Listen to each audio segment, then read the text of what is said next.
Hello everyone, welcome to Mikhail City, and we are doing our first pro revenge stories. So let's get into it. This one was posted by you/Yumi. Okay, girls shouldn't win math competitions, so my son should win. I'm a high school student. This happened to me in 9th grade. My teacher decided that I should compete in a math competition because she saw potential in me. I agreed because she was my favorite teacher. I did not really care that much because I was kind of lazy at that time. On the day of the competition, I saw a kid, let's call him EK, boasting about how he didn't sleep because he reviewed everything. I was annoyed, but I didn't really think much of it. The results came in. Sure enough, he won, but I got second place. I was shocked and happy at the same time. And so was my teacher. Everything was all sunshine and rainbows until I heard this lady, titled Mother. Good thing that girl didn't win. I was only 2 points behind.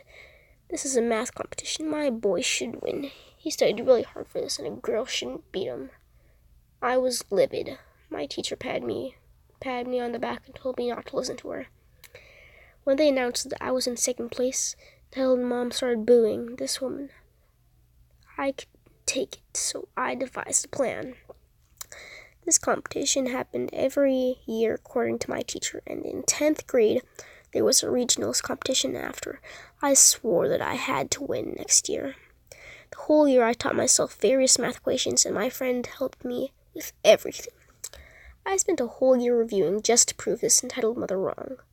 The next year I entered the competition, more ready than ever. Saw the boy again. Now even his mother is boasting about how he couldn't sleep, knowing that he was going to win again.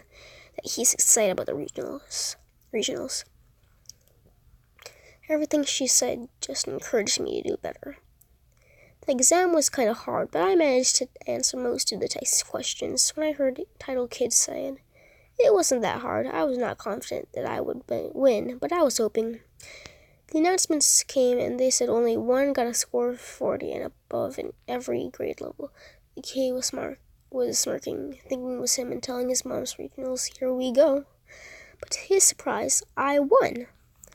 The look of shock on titled mother's face, and EK's face was worth it. They didn't utter a word. His teacher was just standing there, shocked. I gave them a big smirk, went up to the stage, accepting the prize and everything. When I went down the stage, I saw entitled mother crying and saying my boy was supposed to win. He was supposed to go to the regionals. And once I heard her cries of agony, the whole year of reviewing was paid off. I got second place in the regional, and I became friends with the guy in first place. Overall, it was a great experience, and I'm glad that I don't have to see entitled mother and entitled kid again, because this is no math competition in 11th grade. Thanks for the gold. I just found out that was a while ago.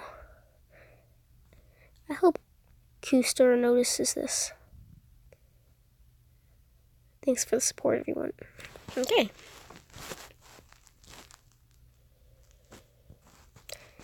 Next one.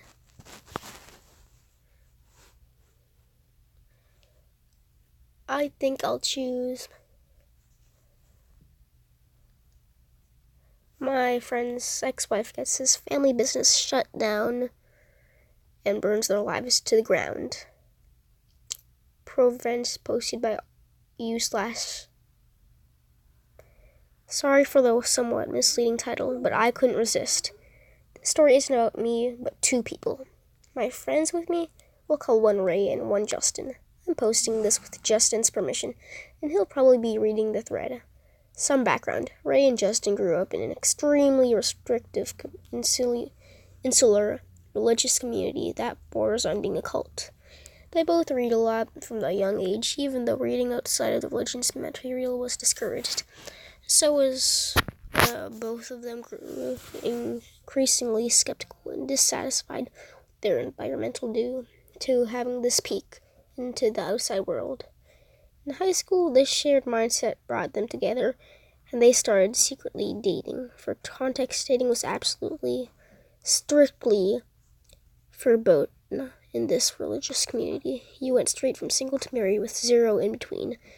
So when Justin and Ray's parents caught them dating. They forced them to get married. To be clear,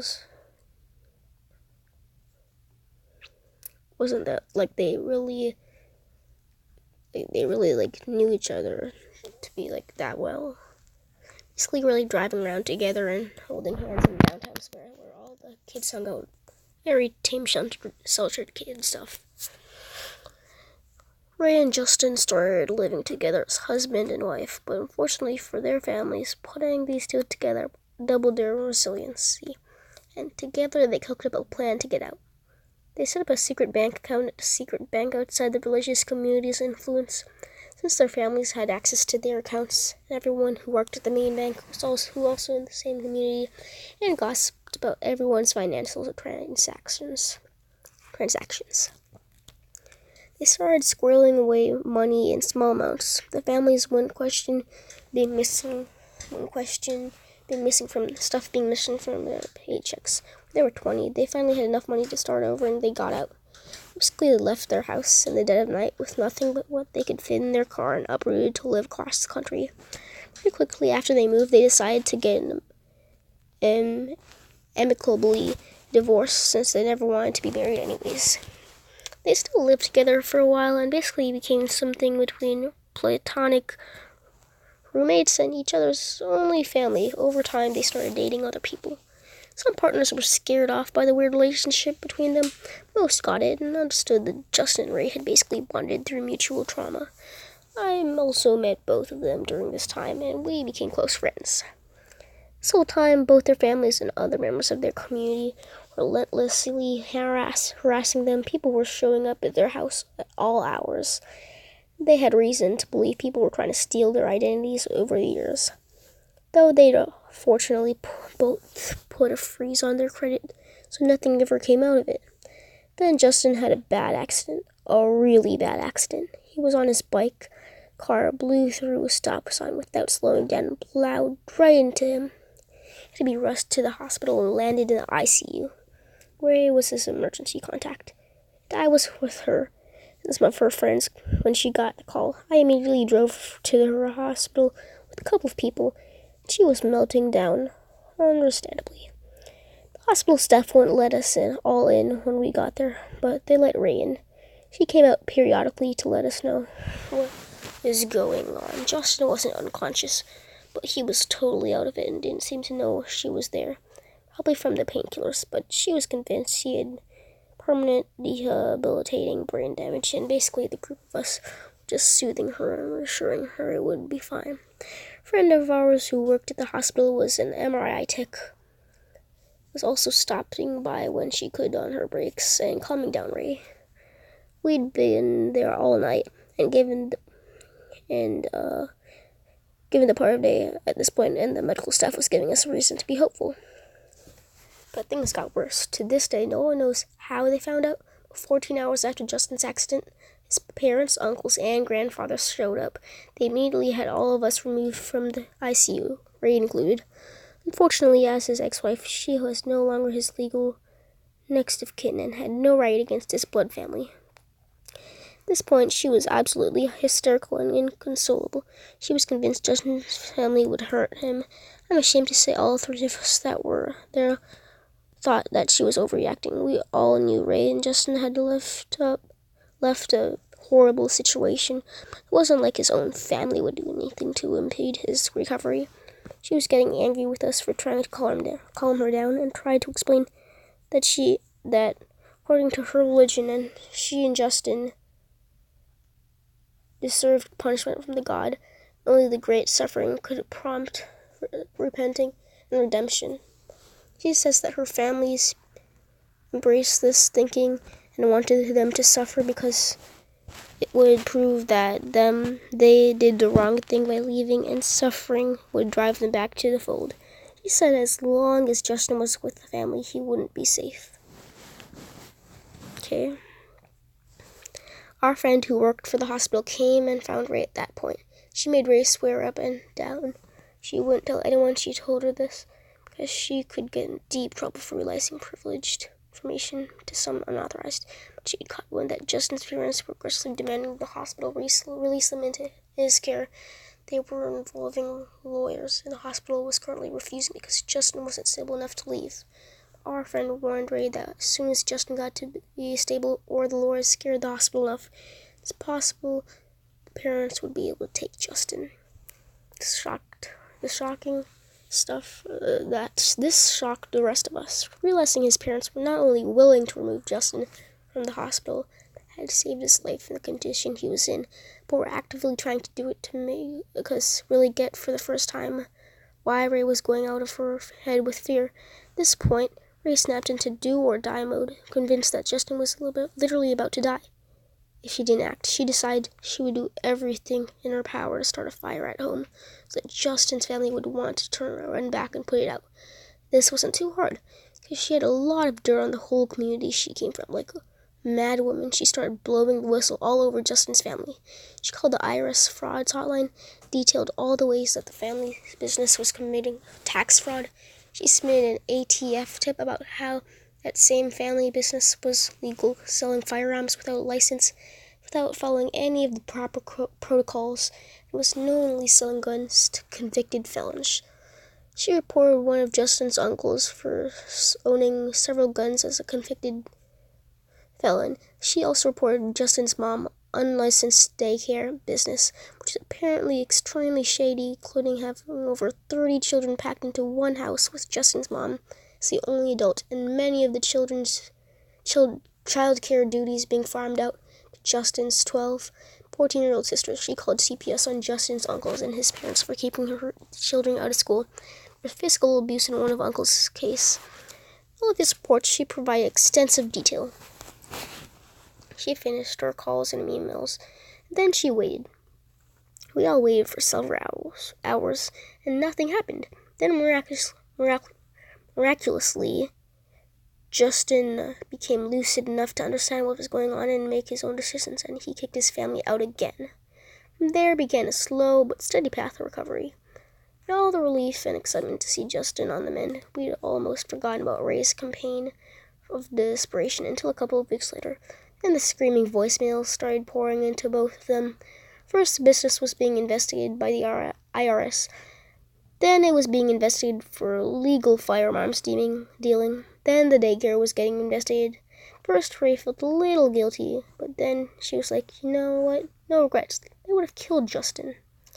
Well, they've been able to piece together in the year and a half since this happened. The business has gone under. The daycare shuttered. The uncle is 6 months into a new 5-year prison sentencing for firearm possession. CPS investigated, which scared the life out of the family, but nothing really came out of it, which is especially sad in the case of the cousins being physically abused. That said, his parents are now too scared to keep the kids home from school. With the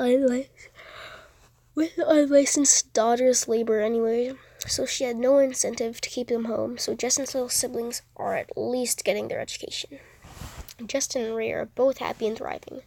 Justin, unfortunately, will never fully recover from the accident. He has some permanent neurological damages that resulted in tremors, but he's pumped to be alive. He can work a full-time job. He can still be pretty physically active. As far as I'm concerned, he wins.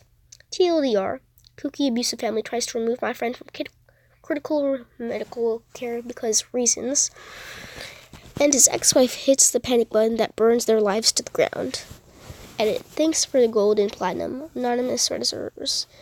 It's unnecessary, but very appreciated. Edit 2. Sorry I can't answer any questions about what the religious group cult is. Even the PM'd ones. Justin really doesn't want this post coming back to haunt him and Ray IRL. I feel like I've already probably said more than I should have about it. That was really long, and that's really good. So let's look if we can find a really short one. So let's finish this off.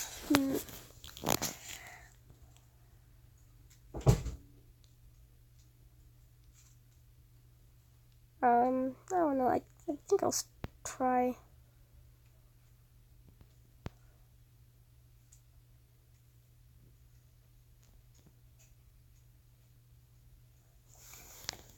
Okay, this one. Ex-girlfriend was a scammer, so I put her in the slammer. Bippity boppity boo. I destroy her family too. ex-girlfriend was a scammer, so I put her. Yeah, this is from Jock BBC Boy. Sorry about the length, but you need the details. If you need the details, it's at the TLDR at the end. Around the time that I got my first full-time job, finished college, I decided I was ready to venture out and start dating. I had heard about this amazing app through a few of my co-worker friends, a little thing called Tinder. So I decided to give it a shot. After about a week on the app, I finally matched with a woman who we will call Talia. Talia lived in a different city than I did, but the day we matched, she said she was visiting a cousin. She messaged through the app. After verifying she was real through her Facebook and Instagram profiles, we exchanged phone numbers. She said she was employed full-time and had an apartment and her own car, and was somehow still single. We talked about 2 weeks on the phone, always at night after my shift at work, but we finally had a chance to meet when our schedules matched up. I drove my beat-up 1996 Honda Civic to our town, spent that Friday night. I forgot where we ate that night. And in the morning, we had breakfast at Waffle House. Talia did have her own apartment, however. She lived next door to grandmother. I awkwardly had to meet the next morning. I learned from Talia that her car was actually in her grandmother's name and her apartment was in the name of her cousin. She went so far as to show her family portraits with her cousin to talk about her abusive ex. They even shared with me how her laundry room was embarrassingly infested with flies and roaches. We officially changed our social media to dating that day. We keep in mind that this was my first relationship in almost 4 years, so I was excited. The scam. Talia also told me that she had been fired from work about a week earlier, but was too embarrassed to tell me. I asked how she had kept up her bills, and she said that her grandmother and her dad had been helping her. Talia asked if I could help her make her car payments, and which was due that weekend, but I refused. She then explained that she could get a payday loan, which is banned in our state. I could put it into my checking account. I felt uneasy about it. I asked if there was another way she could get the loan. Talia said that she couldn't use her grandma or dad's account because they had burned her in the past. I thought it was weird because she started crying. So I called my bank where I had an account since high school graduation and opened a linked checking account. I gave Talia the new checking account number and routing number. Talia contacted a payday loan company in Alabama. Sunday morning, she had the funds in my linked checking account. Per our agreement, I gave her the money. Talia promised to prepay the loan within 2 weeks. I had my reservations, but went back home and back to the work Monday.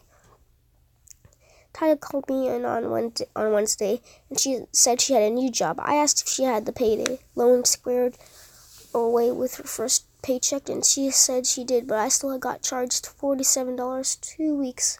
She set up the loan. I called Talia to verify the loan was going through her, and terminated the charge from the payday loan as I was not the signed person. Talia and I agreed to meet Memorial Day weekend 2 weeks later. She started that her dad had given her a check for the entire loan amount, $1,800, and that she would deposit it into my bank near her. Like a fool, I let her deposit the check right before Memorial Day weekend. 2 weeks later, the payday loan company charged another $47, plus penalty fees, and another $47. The $1,800 check bounced. Talia stopped answering her calls and blocked me on everything.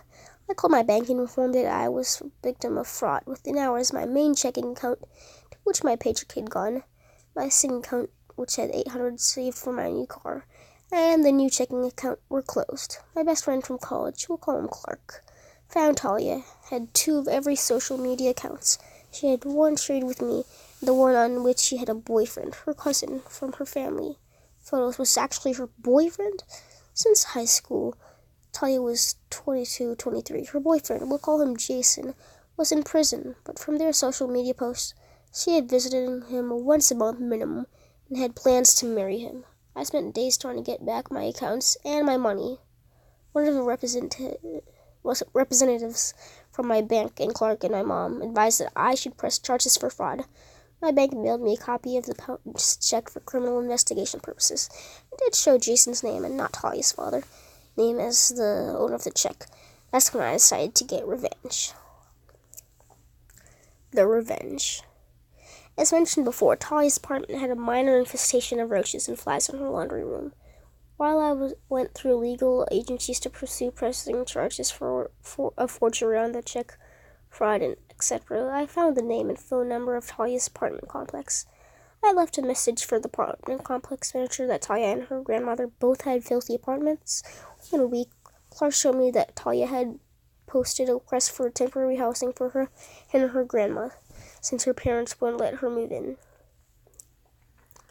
Talia's payday loan company began calling me, as Talia had given them my phone number instead of hers. They had not received payment yet. I was still reviewing my legal options at the time. One day I answered and notified the rep that Talia had fraudulently used my checking account.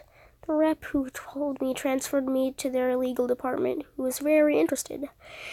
It turned out that Talia's grandma and her father owed to the payday loan company. It wasn't a lot, simply, but the payday loan company had enough evidence with my claim that Talia, the ringleader, was using her family's accounts. I turned over my evidence, including Talia's text messages promising to pay the copy of the bounced check and my bank statements. By the end of the year, Talia was arrested on several charges. Her grandmother and father were also arrested, but took pleas for lesser charges in exchange for turning over evidence on her. I didn't have to testify at the trial, but I kept informed. Talia's grandmother had a minor heart attack when she was arrested, and had a more significant one during the trial. I'm not sure if her grandma lived or died at the trial.